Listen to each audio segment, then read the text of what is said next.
Desde Alaska hasta la Patagonia, entérate de todo lo que pasa en nuestra América.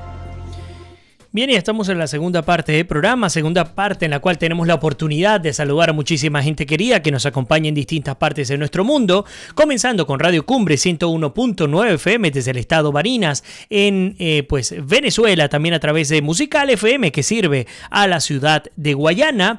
En los Estados Unidos vamos al aire a través de Fusión 90.7 FM desde Houston, Texas, y también justamente en este preciso instante y en vivo nos compartimos con nuestra audiencia de CNC Florida Central, pues el canal de televisión digital que sirve a la comunidad hispana, en especial a nuestra comunidad colombiana desde la Florida Central. También en el viejo continente vamos al aire y enviamos un inmenso abrazo a nuestra gente de Ideal Radio FM desde Málaga, España.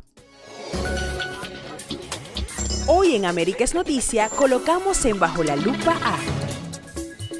Y bajo la lupa nos vamos a Cuba, y es que sin duda alguna los cambios que se viven en Cuba nos llama mucho la atención, de alguna manera nos hacen enfocarnos en preguntar qué se obtendrá de estos cambios. La realidad es que, bueno, luego de 60 años de revolución, promediándola, por primera vez, un hombre sin el apellido Castro va a gobernar la isla, va a gobernar a Cuba. Aunque es cierto que Raúl Castro pues va a seguir manteniéndose como uno de los hombres fuertes del poder. Y también es cierto que Miguel Díaz-Canel, quien será el sucesor, ya es el sucesor virtual de Raúl Castro, pues es su pupilo más cercano, es como una especie de discípulo de los Castro, especialmente Raúl Castro, aunque Fidel Castro también lo tenía en muy buena estima. Como les comento, son cambios importantes los que se viven en Cuba. El hecho es que ya pues tenemos este sucesor de Raúl Castro en la presidencia del Consejo de Estado cubano. Se cumplieron estos pronósticos.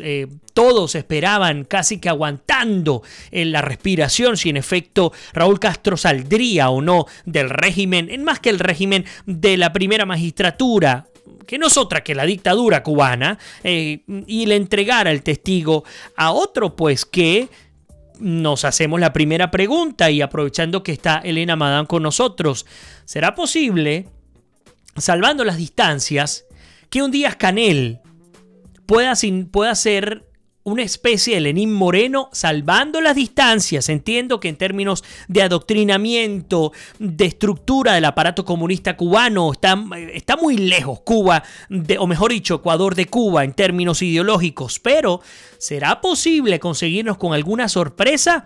Eso no lo sabemos ahora, tendremos que seguir esperando. Pero lo que sí es hecho es lo que les comento, pues hay un cambio, aunque Elena nos dice que realmente no hay un cambio. Y leo textualmente, cambios no, Díaz-Canel es un títere, pero en todo caso de títere, en todo caso de nombre y apellido, pues hay un movimiento en Cuba. Fíjense, antes de comenzar a hablar de Díaz-Canel, porque tenemos que contarle al mundo quién es este señor, y además vamos a ver algunos elementos allí que especialmente he tomado con pinza para incorporarlos a todos ustedes. Vamos a arrancar primero con al menos ocho cosas que hizo Raúl Castro en sus 12 años como presidente de Cuba, y las que su hermano Fidel se negó duramente casi medio siglo.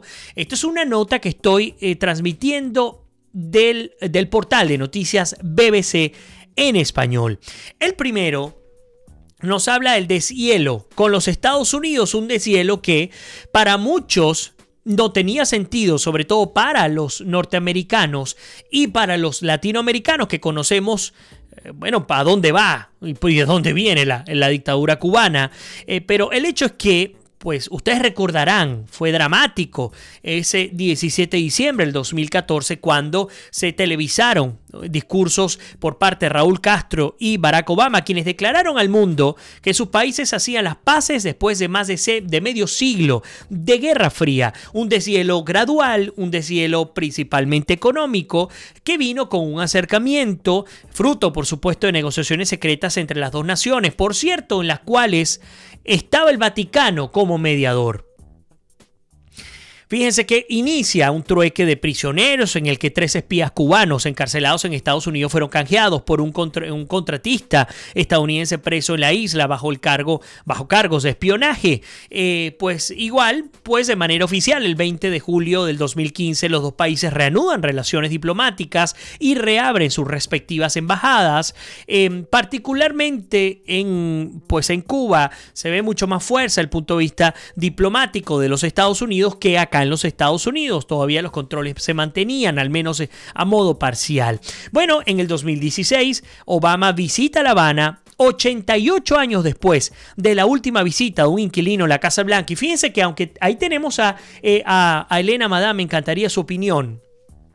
A nosotros nos tocó analizar esa visita y recuerdo haber publicado, voy a buscarlo para ver si lo puedo repostear, me disculpa el lenguaje, al Air Force One sobrevolando La Habana para aterrizar en el aeropuerto José Martí, con la miseria por debajo. De hecho, fue una foto tomada desde barriadas de La Habana con vehículos de hace 60, 70 años, maltrechos, mientras que aterrizaba el Air Force One. Y la pregunta que nos hacíamos era ¿dónde estaba ese hombre nuevo cubano que supuestamente había construido la revolución?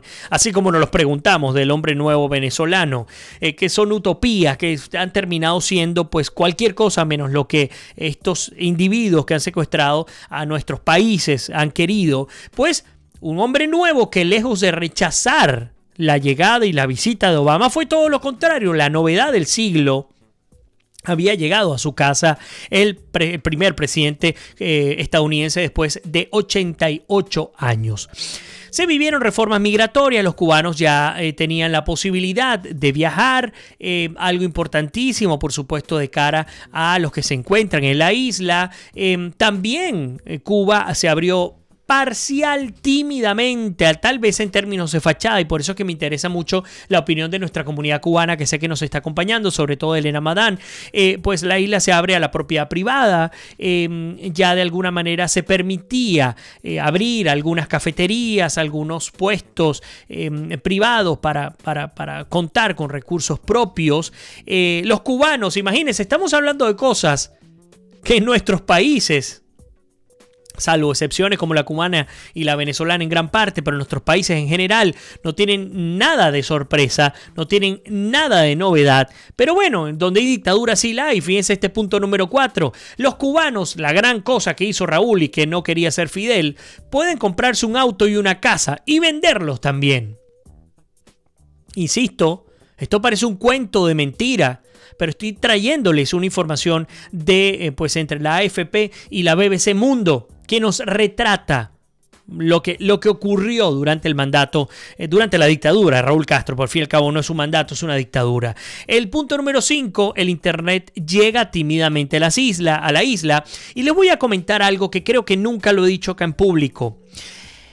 En el 2015, un año después de haber llegado acá, me invitaron a la Universidad de Miami a una cátedra sobre periodismo, desarrollo de redes alternativas, el periodismo latinoamericano, el fenómeno del periodismo bajo conflicto, que era una cátedra virtual que dictaba la Universidad de Miami para periodistas voluntarios y también aquellos ciudadanos que querían ejercer alguna especie de periodismo ciudadano desde la Embajada de Cuba, de la sección de intereses de Cuba en La Habana. Y era increíble ver las limitaciones que vivían en términos del acceso a la información, del acceso al internet en la isla. Bueno, este es un punto número 5. El punto número 6, los cubanos pueden ir a los hoteles de su propia isla. El punto número 7, Cuba aumenta la inversión extranjera. Se dio cuenta, pues, los españoles Los norteamericanos vieron en Cuba una buena oportunidad y Cuba, por supuesto, ni corto ni perezoso, se encargó de permitir que entrara ese chorro de dinero que luego fue casi que inmediatamente cerrado por Donald Trump, porque dijo esto hay que revertirlo, esto no tiene ningún sentido, tenemos que continuar presionando a Cuba. Y el punto número 8, límites de mandato en los cargos políticos. Ustedes lo saben, Raúl Castro deja de ser el presidente de Cuba por decisión propia. A ver, incorporo comentarios. Fíjense que por ahí nos dice Elena, bueno, Raúl ya está viejo y cansado. Rosalía Sapiencia también nos acompaña. Elena dice, no, eso en Cuba es imposible, no hay nada que esperar, abajo los Castro son asesinos, nos dice Bartolomá. Paula Gómez también, Wilder Ávila, que nos acompaña como siempre desde Bogotá en Colombia, Chucho Rojas, Gina Méndez, por ahí vi, por cierto, y quiero enviar un saludo especial a Rudy Alves y a mi querido colega Rafael Fuenmayor, un abrazo y qué gusto tenerte acá en tu casa. A ver, Elena nos dice, no vivir por ver. Como Díaz Canel intente equivocarse, lo fusilan. La apertura era imprescindible por razones económicas. Asumo que esa es la apertura, era imprescindible por razones económicas. Y la realidad es que no hubo cambio alguno en la política. Cuando Obama visitó Cuba, ni siquiera lo trataron como un jefe de Estado. No metieron preso al pueblo de milagro. El hombre nuevo del siglo XXI es ese que vieron en la cumbre, esa chusma. Y no se puede comprar un auto porque el precio es entre 100,000 y 200,000, no sé si son pesos o dólares, y hoy permiten abrir cafeterías y mañana las cierran. Tracy dice, sí, pero ¿de qué vale el turismo si el dinero que hacen es para los Castro y no para el pueblo, sin duda alguna? Mónica Salazar nos dice, luego del acuerdo entre Obama y Castro, la represión siguió. Las damas de blanco son un ejemplo de ello. Y Fernando Palermo nos dice, apertura democrática sería lo mejor. Es que sin duda alguna, es que no lo estoy dando ni como cierto, ni como positivo. Es decir, la realidad cubana es la realidad que estamos viviendo, tanto en la isla como en Venezuela, como en Nicaragua, como lo que tratan de hacer los grupos narcoterroristas en Colombia, en Ecuador, y pare usted de contar. De hecho, insistimos, Miguel Díaz-Canel ha sido un discípulo predilecto de Raúl Castro, que fue llamado, así lo dice la BBC también, a continuar con el castrismo, ha sido formado, y tanto así que yo por ahí, vamos a ver si lo tengo anotado, algo que me llamó la atención y que se los quería incorporar el día de hoy, es que dentro de la experiencia de Díaz-Canel, 3 párrafos me llamaron poderosamente la atención. El primero nos dice que Díaz-Canel era un leal seguidor de la ortodoxia socialista. Sin embargo, no mostraba el talante autoritario al que estaban habituados. Uno de los elementos, pues sin duda alguna, que podría llamar la atención de entrada. Yo insisto, yo creo que hay que esperar un poco. Entiendo el punto de Elena. Entiendo quién es este individuo y el peligro que reviste un hombre muchísimo más joven, al menos 30 años más joven. Si mal no recuerdo, tiene 58 años. El pupilo de Raúl Castro, vicepresidente de Cuba, ahora presidente presidente nombrado por la Asamblea del Partido Comunista, por la Asamblea Nacional, el mismo nombre que tiene, por supuesto, la Asamblea en Venezuela, porque Chávez se la cambió, y ustedes saben cuál es la razón. Pero bueno, fíjense que Miguel Díaz-Canel fue, cuando él se forma dentro de las juventudes comunistas de Cuba, toma cierto renombre, además, cuando comienza a participar, por ejemplo, y el Departamento de Organización y Cuadros del Partido Comunista se fija en él, tomando en cuenta que, insisto, participaba de una manera importante en las juventudes comunistas, en la organización provincial del partido, entre otras. Bueno, a en aquel tiempo joven, lo mandan en misión internacionalista. Escuchen muy bien, mis hermanos venezolanos, mis hermanos bolivianos, mis hermanos nicaragüenses. Envían a Miguel Díaz-Canel a una misión internacionalista a Nicaragua, donde pasaron militares, médicos y otros profesionales cubanos desplazados por el gobierno en apoyo a la causa sandinista. Escuchen, porque lo voy a citar. Allí organizaba Díaz-Canel los comités de base de los jóvenes comunistas e hizo el trabajo político ideológico que buscaba reforzar las posiciones afines al gobierno cubano y al sandinismo. Esto lo recuerda Arturo López Levi, politólogo de la Universidad de Texas. Díganme ustedes si el régimen cubano no entendió claramente que la manera de mantenerse en el poder era minando a sus países vecinos, extirpándoles las riquezas con las que contasen y además introduciendo, inoculando, tal cual la aguja hipodérmica, solo los comunicadores entenderán a qué me estoy refiriendo, mensajes de tal manera en la que lograran adoctrinar, en este caso el pueblo nicaragüense, en términos de la aceptación de la posición afín al gobierno cubano y al sandinismo. Y esto, a ver, me llena de muchísima indignación, por cuanto nosotros los venezolanos comenzamos a ver progresiva, descarada y groseramente, y con todo respeto a mis hermanos cubanos, banderas de Venezuela y de Cuba, ondeándolas en las concentraciones políticas del chavismo, de Hugo Chávez, de Maduro y de toda la estructura roja en Venezuela. Banderas incluso venezolanas y cubanas que ondeaban en fuertes militares venezolanos. ¿Cómo se puede permitir que esto ocurra en un país como en Venezuela? Bueno, porque lamentándolo mucho, los venezolanos no entendimos, y aquí le tomo la palabra a Elena Madán, no entendimos y no hemos entendido la magnitud de tener a los Castro y al régimen cubano metiendo sus narices en nuestros países. Llegan disfrazados como médicos, como fisioterapeutas, como odontólogos. Y miren lo que ocurre. Miren el resultado. Adoctrinamiento, destrucción de la institucionalidad democrática y una copia de la estructura política cubana con un fin muy claro. Y ese fin, por supuesto, no es otro que convertir a nuestros países en provincias de Cuba. Así de sencillo. Ayer fue Nicaragua, hoy es Venezuela, mañana podría ser Colombia, por ejemplo.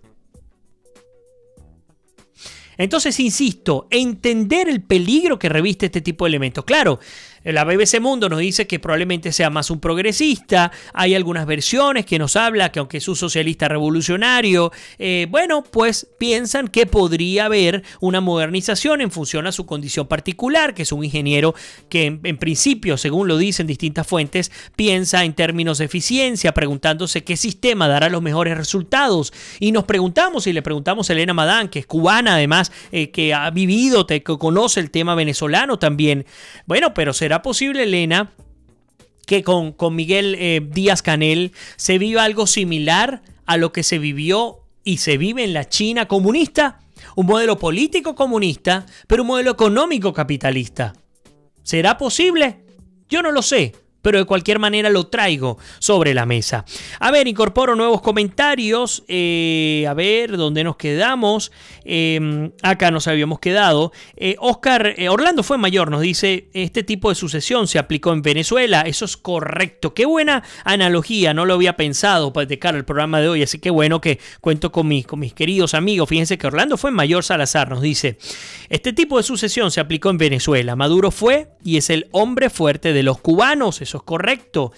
Por eso Diosdado se quedó fuera del juego. Saludos desde Villavicencio, en Colombia. Qué buen punto, Orlando, que nos acabas de dar para discutir. Sí, incluso vale la pena destacar que Maduro conoció a los Castro antes de Chávez y Maduro tuvo formación en Cuba. No tengo el tiempo determinado, pero entiendo que estuvo un buen tiempo en Cuba. Y muchas versiones indican que en definitiva, como lo hizo Orlando, al sacar a Chávez del juego político, ¿dónde fue atendido Chávez? ¿Dónde fue tratado su cáncer? ¿De qué manera llegó a Venezuela? ¿De qué manera se anunció su muerte? Hay tantos cabos sueltos y le metemos Uno más, que es el que comenta Orlando, que en plena decadencia, ya en sus últimos días, vimos, por ejemplo, cómo dando casi que un testamento público televisado, pues terminó diciendo que su sucesor tenía que ser Nicolás Maduro. Entonces sí, como lo dice Orlando Fuenmayor, ya lo hemos visto también en el caso venezolano. Elizabeth Pérez, Roberto Carlos Álvarez Galloso también nos acompaña. Jonathan Ruiz, un abrazo para ti, bienvenido. Gabriel Rivas también. Wilder dice, aquí en Colombia ya permearon a nuestros jóvenes con ese discurso anacrónico del comunismo para poder entrar con Petro y robarse nuestros recursos. Ya hoy vimos la existencia de colectivos petristas atacando a los candidatos opositores. Se nos viene la noche negra. Bueno, vamos a ver qué va a ocurrir, Wilder. Este 27 de mayo seguimos con mucha fuerza impulsando el voto colombiano en nuestro hermano país. Y un voto consciente, un voto que entienda lo que ocurre a su alrededor. No solamente pensar en lo que pasa en Colombia. Vean los modelos de sus vecinos, comparen con los modelos que ofrecen los 5 candidatos que tienen más fuerza y, por supuesto, determinen por dónde creen que deberían irse. Elena dice... Olvídense de eso, Díaz-Canel será cambiado por el hijo de Raúl tarde o temprano, a menos que obedezca las órdenes al pie de la letra. Un buen punto, sin duda alguna. Elena dice, algún día se sabrá la verdad. Eso no lo dijo Chávez, fue una orden, no lo dice por supuesto cuando en esa locución, si mal no recuerdo, el 8 de diciembre del 2012, Chávez pues dijo que al no volver, si no, pues no volvería, pues deberíamos nombrar, elegir a Maduro como el presidente de Venezuela. A ver, Catherine Moyano nos dice bendiciones desde Chile. Habla Catherine de la Iglesia Misionera confiando en el Señor que Venezuela será renovada. Mucha oración, por supuesto, necesita Venezuela y nuestra América Latina, así que concuerdo contigo y nosotros también estamos dedicándole buena parte de nuestras oraciones a nuestro país. Tracy dice, esa olla algún día se destapará y se sabrá la verdad de lo que pasó con Chávez, pues si murió, si lo mataron. No, para mí lo mataron, nos dice Tracy de la Cruz. Orlando continúa con su pues aporte y dice, en 1986 fue a formarse a Cuba. Gracias, justamente nos está ayudando Orlando con fechas exactas. Fíjense lo que les estoy hablando. En 1986 fue a formarse a Cuba con la Liga Socialista, hablando por supuesto del propio Maduro. De allí la confianza, de allí el haberlo seleccionado, el hombre más improbable para gobernar Venezuela, de venir de un Chávez. ¿Por qué venir a un Maduro? Bueno, ahí tienen parte de la respuesta. El hecho es que Elena nos dice y analiza, Dala Cía nos acompaña también, Ernesto Bates Motolat igualmente. Bueno, mi pronóstico es tétrico, nos tocará esperar. Muchas cosas quedan en el tintero. Esteban Lazo seguirá presidiendo la Asamblea Nacional Cubana. No hay novedad allí. Es un mensaje de continuismo, que es lo que nos comenta Elena. Por supuesto, otro elemento importante es que la propia Asamblea, el propio Parlamento cubano ha lanzado un mensaje de continuidad de la revolución ante el relevo. También coincide con lo que nos ha comentado Elena. Y a partir de esta nominación de Díaz-Canel como nuevo presidente del Consejo de Estado, sustitución de Raúl Castro, pues todo está por evaluar, sobre todo entendiendo que para Cuba es fundamental seguir tomando, por lo mucho, por lo poco, tomando lo que pueda recibir de Venezuela. Si el régimen dictatorial venezolano sale de la esfera, sale del poder, habrá que ver qué va a ocurrir con Cuba. ¿A qué otro país puede? Es más, vamos a ampliar el análisis. Si sale el régimen venezolano del país, si en Cuba gana Duque, tienen a Macri ya en Argentina, tienen a Evo de salida, tienen a Piñera en Chile, tienen a Tabaré Vázquez, que aunque es de izquierda, es una izquierda moderada, pues todo parece indicar, además una Rusia que aunque está fuerte no tiene mayores intereses en Cuba, todo pareciera indicar que de pronto esto va a terminar precipitando la caída también del régimen cubano. Yo he escuchado venezolanos diciendo, pues para que caiga Venezuela, el régimen venezolano, tiene que caer el régimen cubano.